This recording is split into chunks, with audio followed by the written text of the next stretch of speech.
Hi, AJ Hartley here, novelist, Shakespeare professor, fan of various Japanese bands, including, of course, BABYMETAL. And today I'm going to be talking about their newly released official video for Kon Kon, which is a song featuring Indian band Bloodywood, who they've worked with before, of course, on Bake Off, though in that case that was a Bloodywood song featuring BABYMETAL. This is the other way around.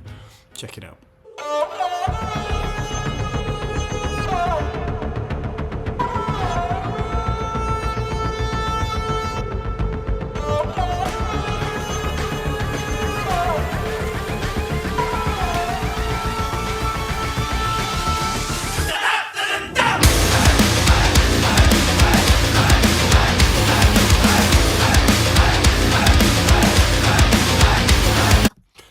Just before we get into the sort of the real driving part of the song, let's take a second to acknowledge that sort of ritualized beginning, you know, the sort of the lower sounds, the sort of slightly mystical energy that the song has, and the choreography, which is based simultaneously around the kitsune sign, the fox head sign, but also about that very ritualized bow, which acknowledges this movement into a kind of supernatural space. We'll talk a little bit more about that. It came up in something else that I've been working on, which I'm hoping to talk about in the next couple of weeks. The way that sort of formal bow, the hand coming down like this, acknowledges this entry into a spiritual world, a magical world. I mean, playfully, of course, in this context, but yeah. And then everything kicks off.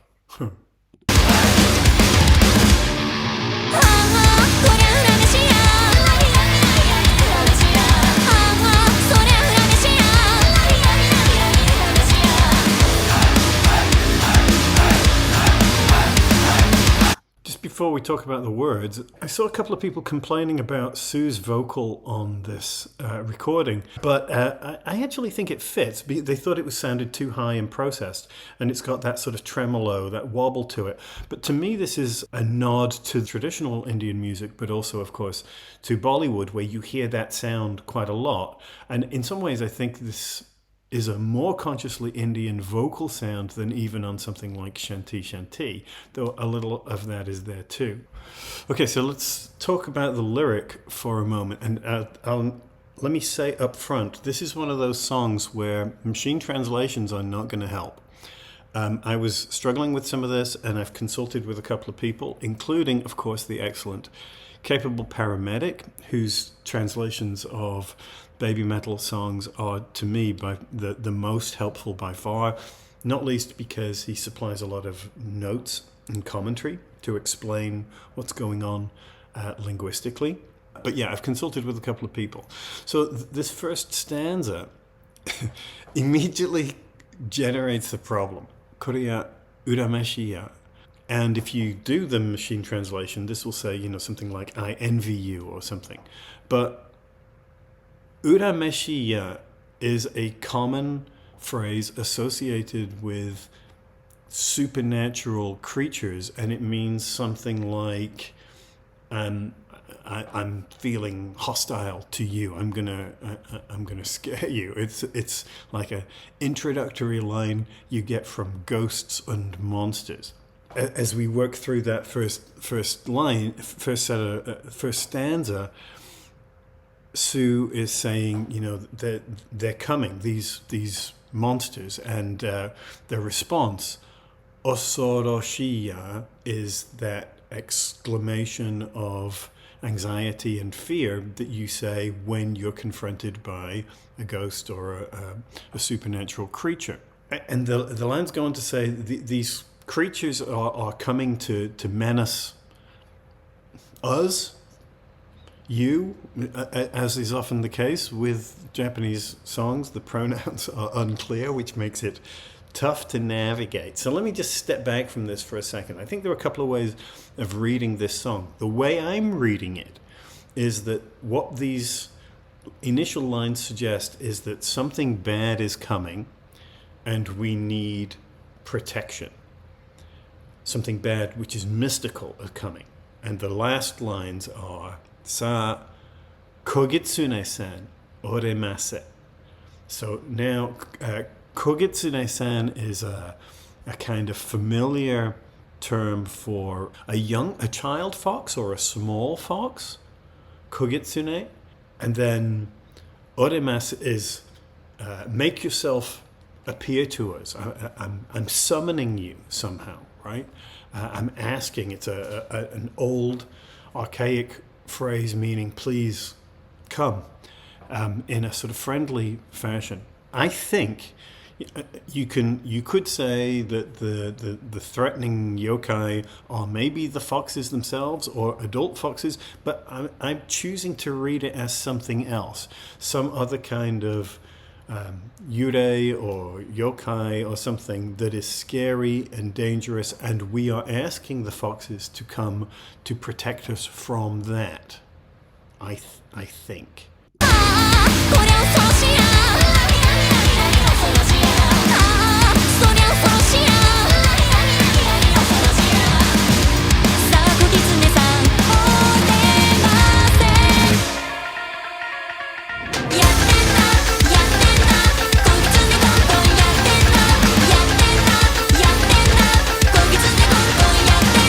You hear that sort of the little plinky, what is it? Again, it's reminiscent of the instrument that they use in papaya, which is obviously a Thai lute type stringed instrument, a little bit like a shamisen.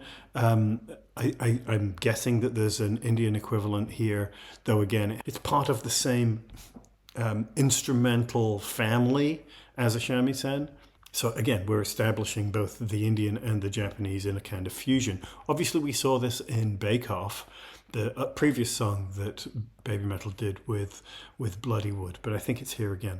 Yatte na is a shortened form of yatte iruna. Again, I'm borrowing from Capable Paramedic, which means we've discovered something, and we're sort of, it's semi-expectant. We thought we might find them. We found them.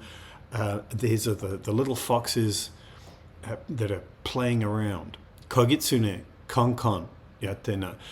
The Kon Kon is an onomatopoeic sound for the bark of the fox. We've mentioned this before. I think I talked about it when I talked about Megitsune, which is obviously the precursor for this song, a very different kind of treatment of Japanese foxes and the fox spirits, which are associated specifically with BABYMETAL's onstage persona. But it's clearly related to this song. So little fox Kon Kon is barking, right? The little foxes are barking and they're playing around. They're doing it sort of joyously. And again, Capable Paramedic points out that the Kogitsune Kon Kon is clearly an echo of a previous sort of folk song used for children. When I was talking about Megitsune, I talked about the way that the song incorporates the melody line from an old folk song generally called Sakura Sakura, right? About going to see the cherry blossom. Well, something similar is happening here. This is the Kogitsune Kon Kon, which is from an old children's song about the fox in the forest who uses leaves and things as clothes because he can't sew. So it's a cute little song, right, which is being evoked here. So the 草の実つぶしてお化粧したりもみじのかんざしつげのくしこぎつねこんこん冬の山枯葉の着物じゃ縫うにも縫えずきれいな模様の花もなし So, the playfulness, obviously, this is a sort of a bouncy, heavy, metal-y kind of song, but at its heart, it still has this childlike, playful quality to it as well. Okay, here comes Bloodywood.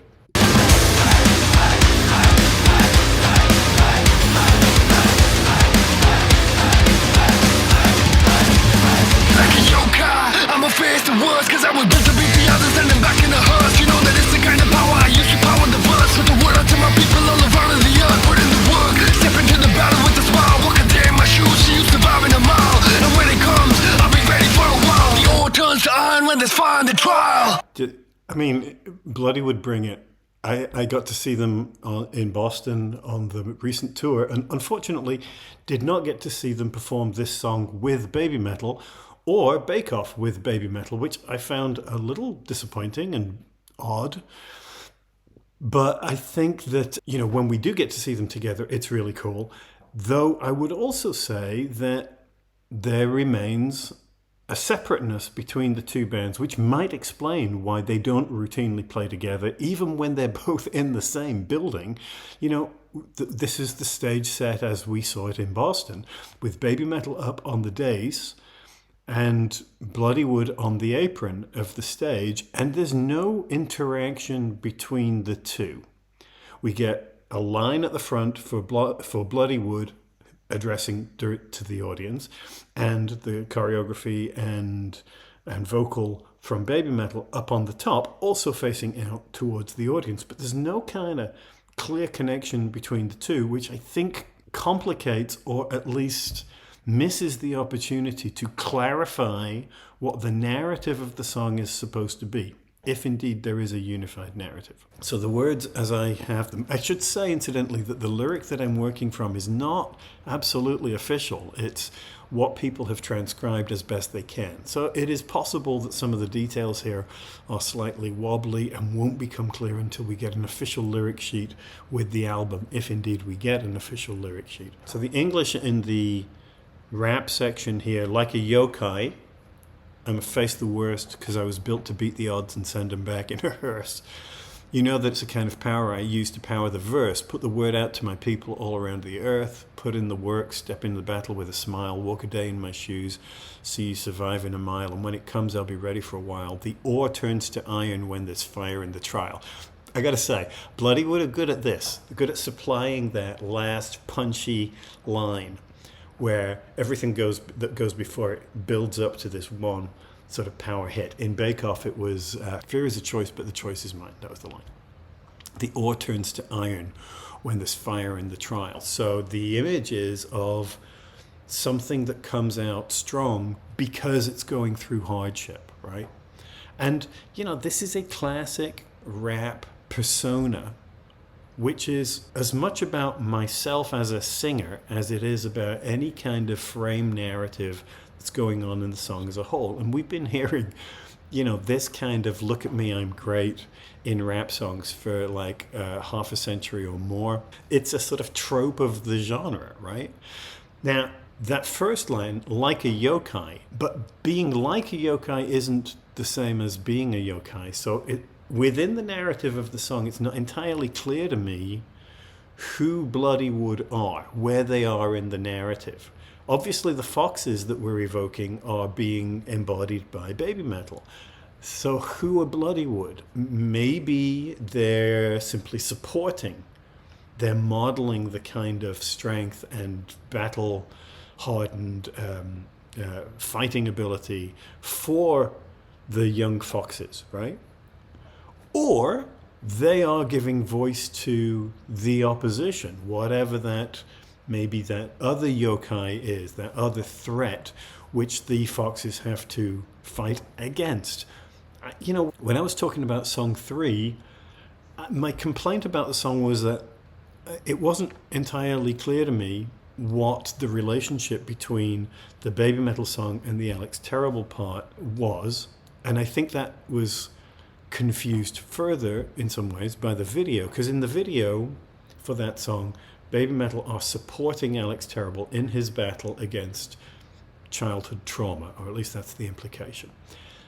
When you see the song performed live and they do the little preamble, the song is set up as the women of BABYMETAL fighting against the bear personified by Alex Terrible. Now, does it matter? I mean, as people love to say, well, it's just a fun song, so it doesn't matter.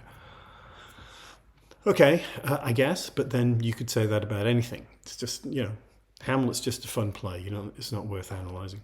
Though, to me, I want a little bit more clarity, and I feel a little of that here. I'd like to know if we're going to set up this sort of sense of a kind of story that's happening.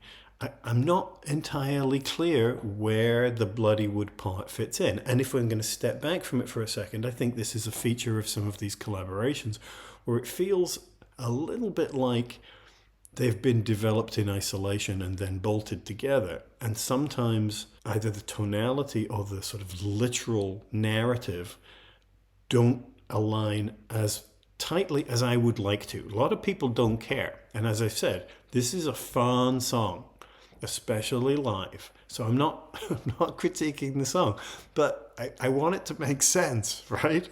And for me, it is a missed opportunity not to make the two sections a little bit clearer in their relation to each other.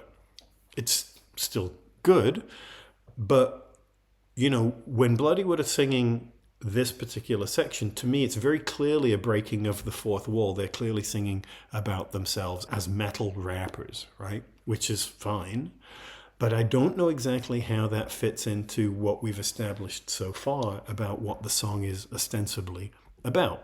The next section is in Hindi.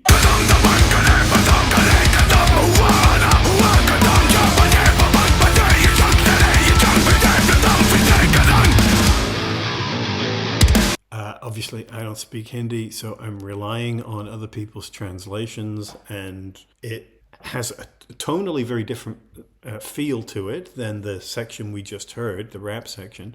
With fearless, this is the translation as I've seen it. With fearless steps, it burns and ends all. It began and ended when the war drums called. The conch was blown, the battle raged, it marked the start. The color of victory blazed. So it has this sort of epic tonality. It's a battle speech. It's a battle speech, I guess, after the fact, right? It's talking about some sort of conflict which begins and ends everything. So it has this kind of almost mystical kind of feel to it. That we're blowing the conch, the shell, as a kind of trumpet, reminiscent of something like Road of Resistance. And then battle. Where exactly does this fit within the tonality and narrative of the song? I'm not entirely sure, but there's some sort of, either this is the sort of the voice of the yokai, think of it maybe as an oni, a kind of demon ogre type figure, big and scary, who has to be fought against, or it's a sort of generalized speech about standing up and fighting in the tradition of BABYMETAL, which is supposed to somehow inspire the Foxes or something.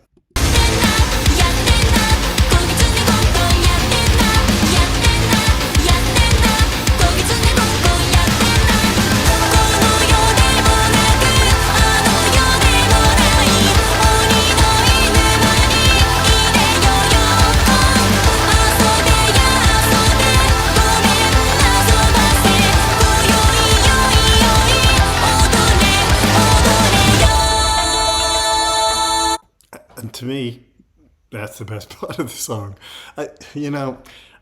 Anybody who watches this channel on a regular basis will be sick of hearing how I appreciate the melodic component of a lot of BABYMETAL songs and the way that it showcases Sue Metal's voice and the way that she's able to bring something of a sort of lyrically musical character to the heaviness that goes on around it. I think that's kind of sublime and it elevates the whole thing. So now we're back to the Foxes. We found them. They're playing around. They're doing it joyously. Okay, so this is a little bit trickier lyrically. Kono yo demo naku, ano yo demo nai. It is neither in this life nor in the afterlife.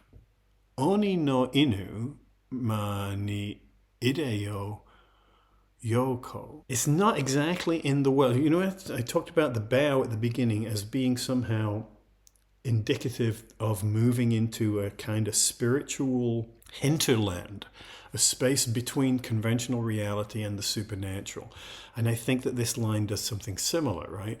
That it's neither exactly in the ordinary world nor in the world that we go to after. Oni no inuma ni is again, I'm relying on capable paramedic. It's an idiomatic phrase that encourages to make full use of time when the oni, the demons, the ogres, are out of sight. When we're out of sight of the demons, it's time to come out and do something fun. Gomen asobase is a polite, slightly old-fashioned phrase used to ask for someone's pardon, like gomen kudasai. And koyoi is this evening. So what are we saying here? The word yoko is a title for sort of legendary foxes who embody that sort of standard features of the kitsune as magic users, tricksters, creatures of illusion and deception. And we're inviting them to play, and specifically to dance, right? Koyoi odoreyo. So we're asking the foxes to do is dance. And again, I think this is that sort of breaking of the fourth wall where the foxes as baby metal kind of, collide, become one. And, I think either we're asking, I think we're saying that the little foxes who are dancing are somehow the yoko, the powerful magic foxes. But it's the action of dancing and playing that somehow generates that traditional, bigger, more powerful presence. I think, it could be that you're asking to summon a more powerful fox, but for me, I think that the idea of the little foxes playing and dancing around is the source of their power.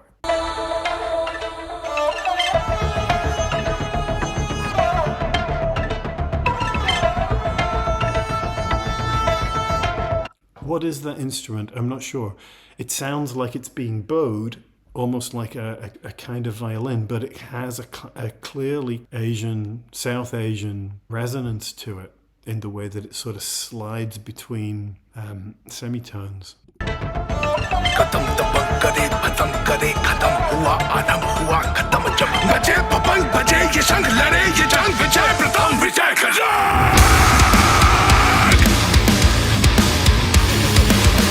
Yeah, love that. And again, you see in the sort of in the physicality, the way that their arms go up high and they get a kind of willowy quality as we're building into that little Hindi section there, that there's something very traditionally Indian in the kind of poses and movements that Baby Metal are incorporating, I think, which is nice.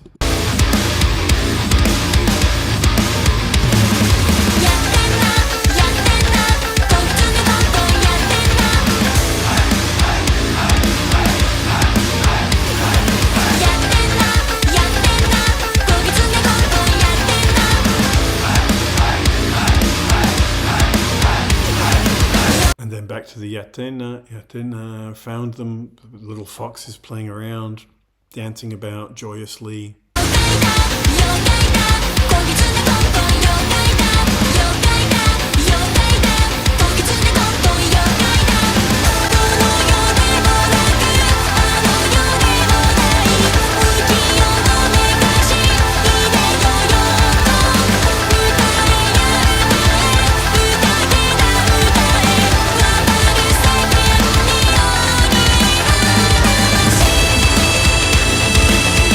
Yeah, that's the stuff, man.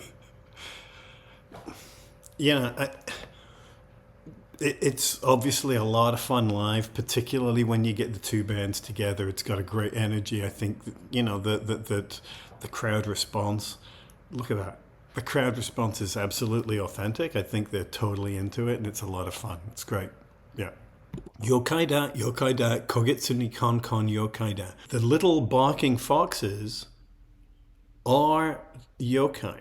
right? They are the powerful things. They're not just playful little animals. They also have the power. That's the way I'm reading it. If we are looking at something scary and hostile and we're asking the foxes to protect us, which is what I'm reading it as, we're acknowledging that even though they're little and playful, they are also yokai. They're also a source of mystical power. So the fact that they're small and playful and fox-like doesn't mean that they're not up to protecting us from the oni or the yurei or whatever it is, if there's something outside themselves. So then we get this really interesting little stanza. Kono yo demo naku ano yo demo nai. Again, it's not in this life nor in the afterlife. Ukiyo o mekashi ideyo yoko. So we're sort of equipped, dressed to deal with this, the world, but the fleeting world, the ukiyo, right? As in ukiyo-e, the floating world of Japanese prints that is often a representation of yokai and mystical elements. That sense of the world as being both transient and somehow unstable, connected to the physical and the non-physical, the supernatural. So we're asking them to come out as yoko, as powerful foxes. Utaye ya utaye, utage da utaye. Sing over and over because it's a feast, a festival, a place where you can celebrate without kind of constraint or restraint, so that the foxes are being asked to dance with abandon, right? To sing and dance with abandon. And then the last line is really interesting.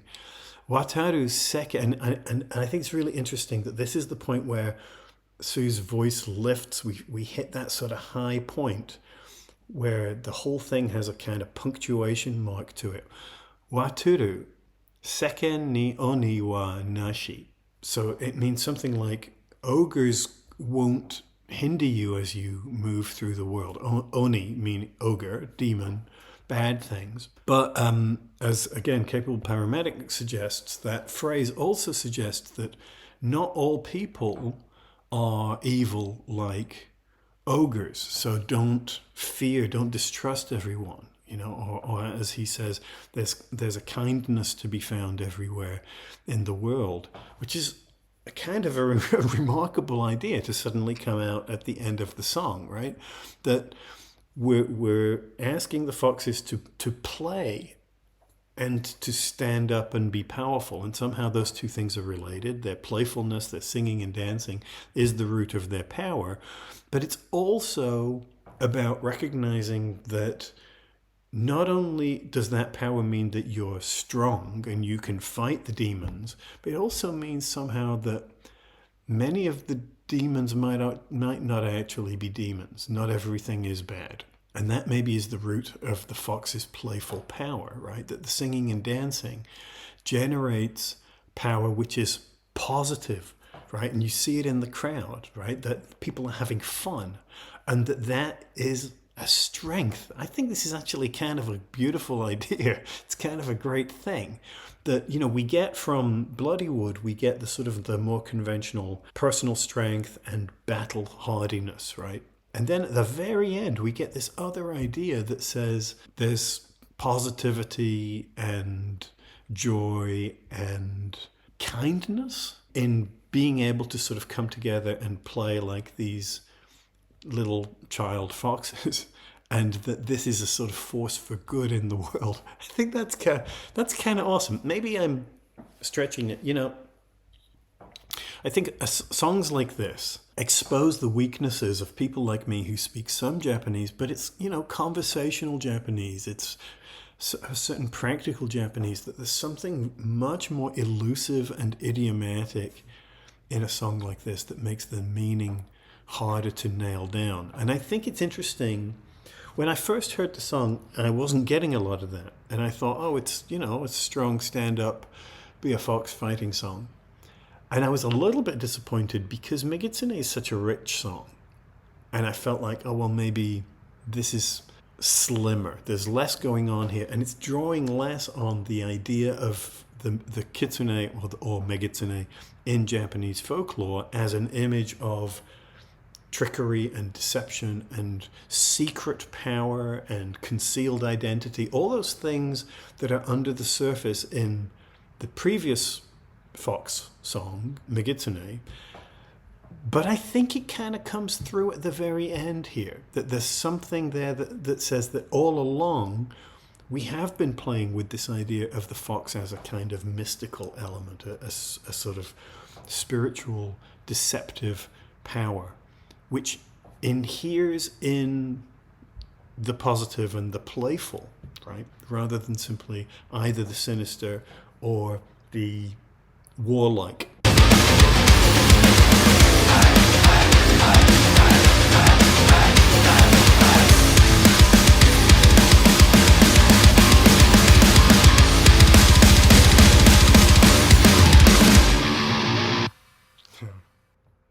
Nice. When I first started doing this channel, talking about this kind of music, my mission was to try and explain to myself why I liked it and what I thought was interesting about it.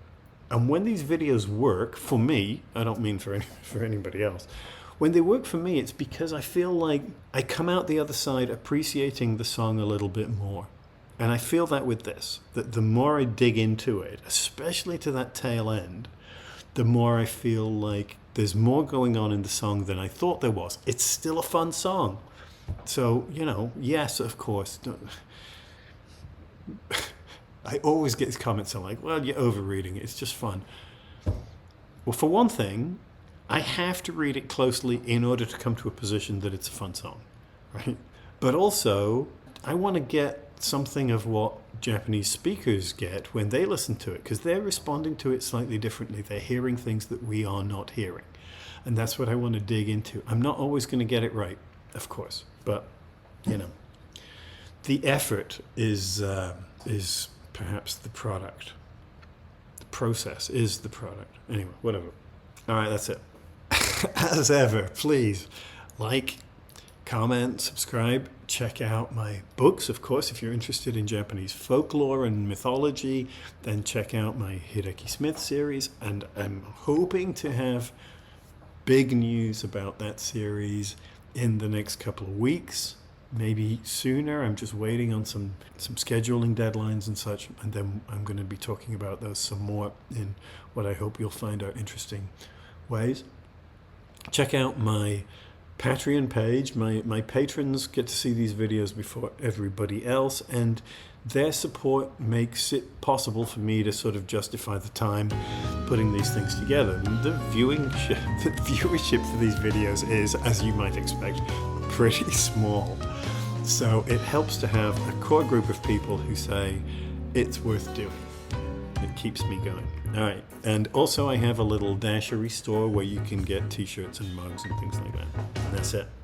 I will talk to you soon, hopefully with some news. And that's it. Bye. Thanks.